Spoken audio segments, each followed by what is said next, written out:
खुलुमबाय गोजोन फुंबिलि बयनिसिमबो गिबियावनो दैमारि बड' निउस चेनेलनिफ्राय नोंथांमोनखौ बरायनानै लाग्रोनाय जाबाय।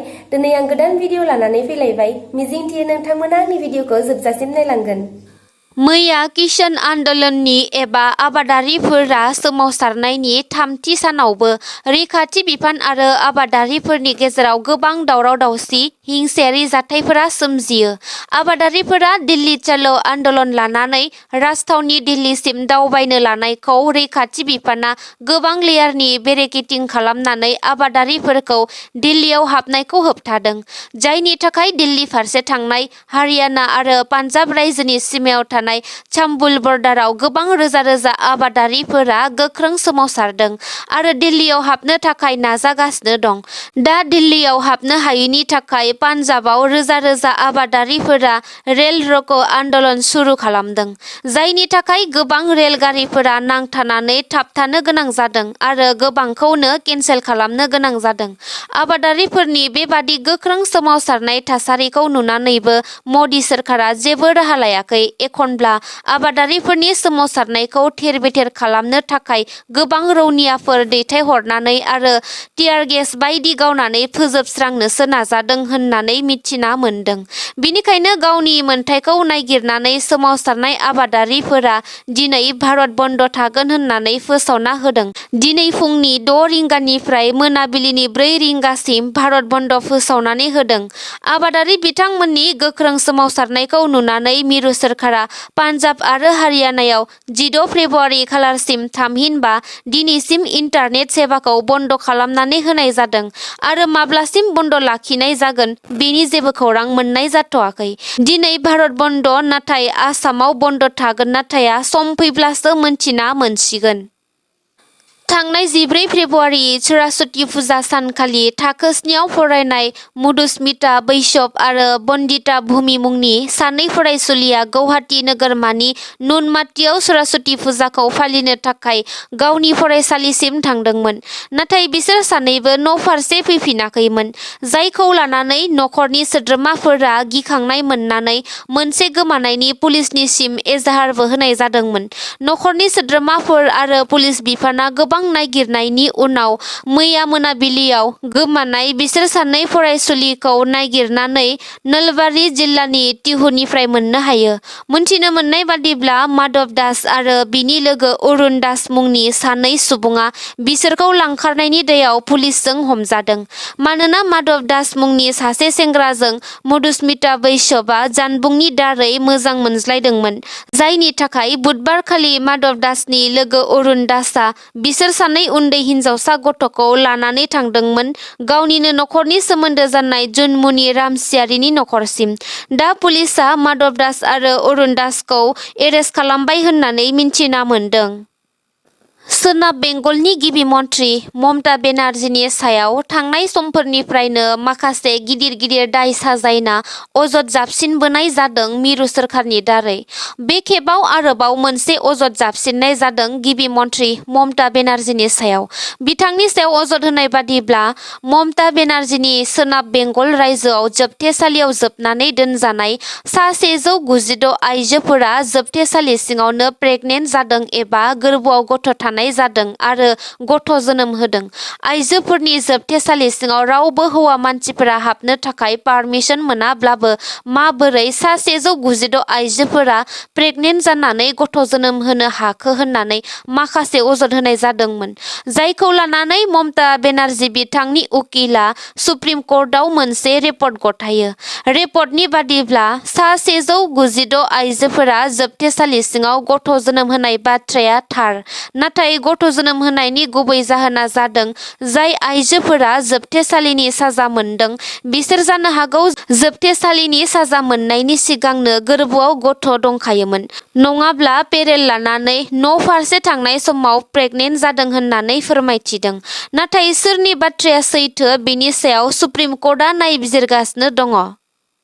थांनाय समाव दुलाराय आसाम रायजोनि गेजेराव गंफ्रोमबो फरायसालिफोराव गुन'त्सव फालिनायखौ नुनो मोन्दोंमोन आरो बे गुन'त्सवआवनो बर' बिजोंनि थाखो 6नि बिगियान आरो सानखान्थि आयदाखौ बर' बिजोंनि जायगायाव इंराजि बिजोंजोंसो खुंनो लानाय थांखिखौ दुलाराय बर' फरायसा आफाद आरो बर' थुनलाइ आफादा थांनाय समफोराव गोख्रों हेंथा होनानै बेखौ बोखारफिननांगौ होनना दाबि दैखांनाय जादोंमोन।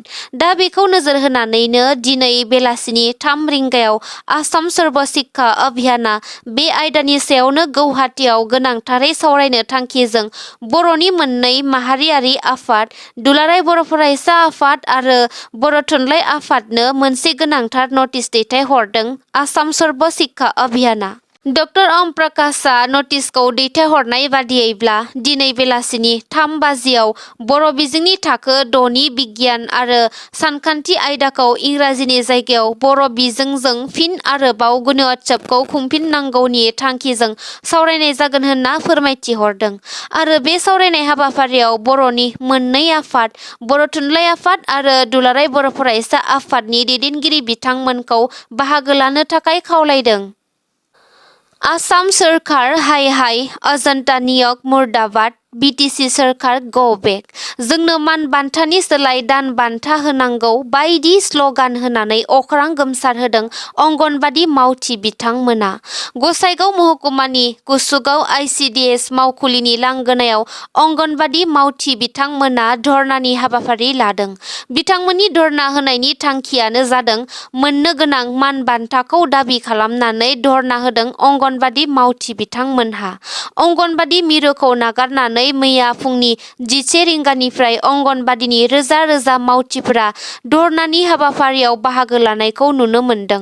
रायखांनाया गोनांदि थांनाय 2023 मायथाइनि 19 अक्ट'बराव अंगनबादि मावथि आरो हेफाजाबगिरिफोरा धर्ना होनायनि गेजेरजों सोरखारनिसिम गांसे गोसोखां बिलाइ गथायनानै होनाय जादोंमोन।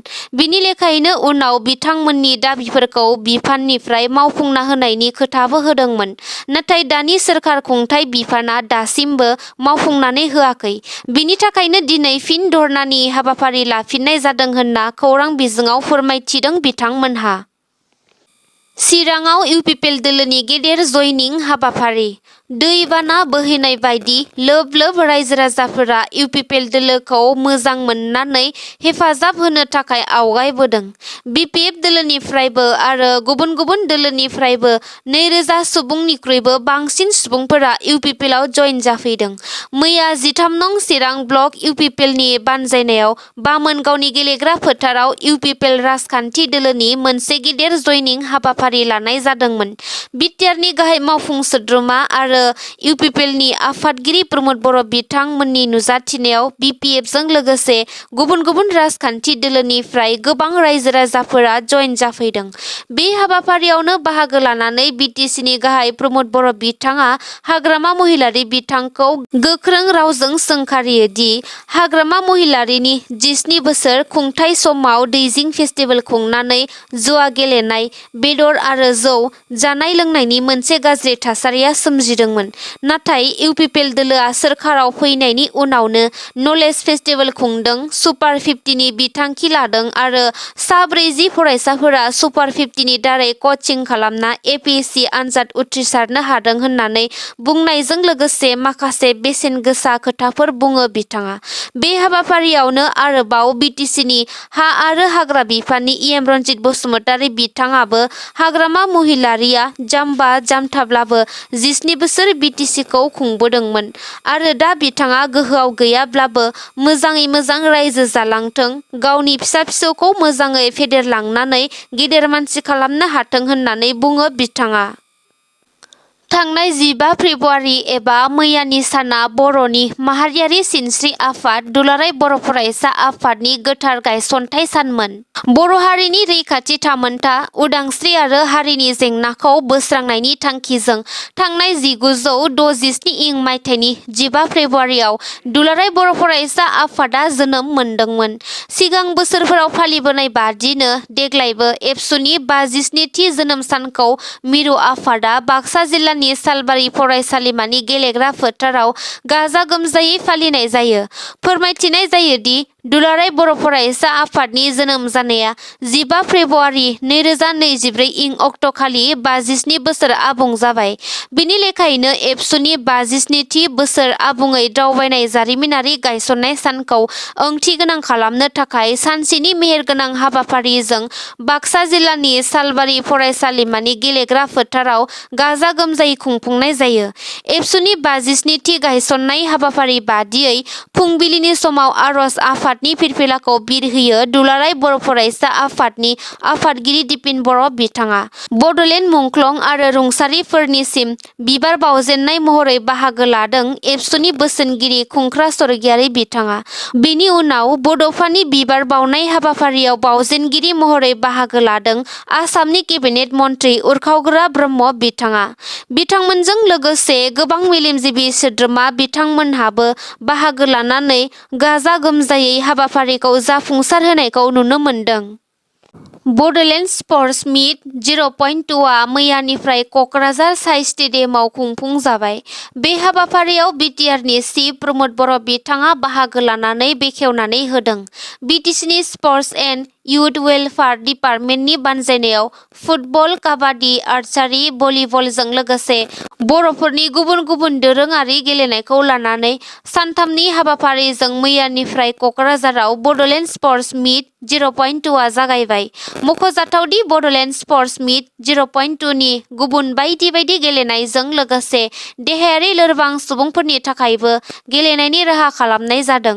बे हाबाफारिखौ रंगिना संगिनायै गाब गोनां खालामनो ओनसोलनि गुबुन गुबुन हारि माहारिनि हारिमु हानजाफोरखौ लानानै बड'लेण्ड हारिमुआरि सोलाय-सोल' हाबाफारिबो लानाय जादों। मैयानिफ्राय जागायनानै 16 आरो 17 फेब्रुवारि सानथामनि हाबाफारिजों खुंफुंनाय बे हाबाफारियाव बिटिआरनि गंबा जिल्लानिबो गासै सा 1600 गेलेगिरिफोरा बाहागो लानायखौ नुनो मोन्दों। नोंथांमोना आंनि भिडिअखौ नायनानै मोजां मोनदोंब्ला अन्नानै लाइक, शेयार, कमेन्ट आरो साबस्क्राइब खालामनानै होदो। एसेनोसै, गोजोन्थों।